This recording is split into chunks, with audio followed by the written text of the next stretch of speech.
दोस्तों, आज हम बात करेंगे इतिहास के सबसे खतरनाक और डरावने आक्रमणों में से एक की तैमूर का भारत पर हमला, जिसने 14वीं सदी की भारत की राजधानी को खंडर बना दिया।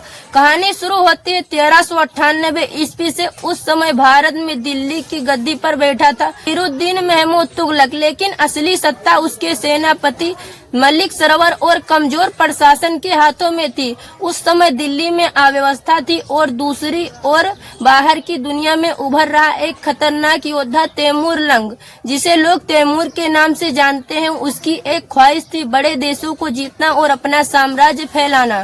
तैमूर ने भारत पर नजर इसलिए डाली क्योंकि उसे यहाँ धन दौलत, कमजोर राजनीति और अस्थिरता दिखाई दी। उसने कहा कि भारत सोने की चिड़िया है और मैं इसे अपने पिंजरे में बंद करूंगा। तैमूर ने अपनी सेना के साथ सिंधु पार किया और भारत की ओर बढ़ने लगा। उसने रास्ते में कई शहरों को लूटा, कई गांव को जलाए और हजारों लोगों को मार डाला। उनकी सेना इतनी क्रूर थी कि उनके नाम से कई इलाके खाली हो जाते थे। अक्टूबर 1398 ईस्वी में तैमूर भारत की सीमाओं में प्रवेश करता है। सबसे पहले वह कश्मीर, मुल्तान और हरियाणा के क्षेत्रों को तबाह करता है। इसके बाद उसकी सेना दिल्ली की ओर बढ़ती है, लेकिन उस समय दिल्ली सल्तनत तैयार नहीं था, न रणनीति न नेतृत्व। 17 दिसंबर 1398 ईस्वी में दिल्ली के तुगलकाबाद में दोनों सेनाएं आमने सामने आई।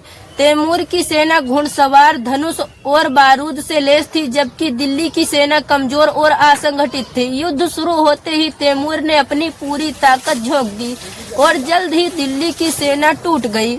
इसके बाद तैमूर ने सीधे दिल्ली पर कब्जा कर लिया। इसके बाद शुरू हुआ इतिहास का सबसे दर्दनाक अध्याय। 3 दिन तक लगातार कत्ले आम, लूट और विनाश चलता रहा। बाजार खाली हो गए, हजारों लोग मारे गए और घर जला दिए गए।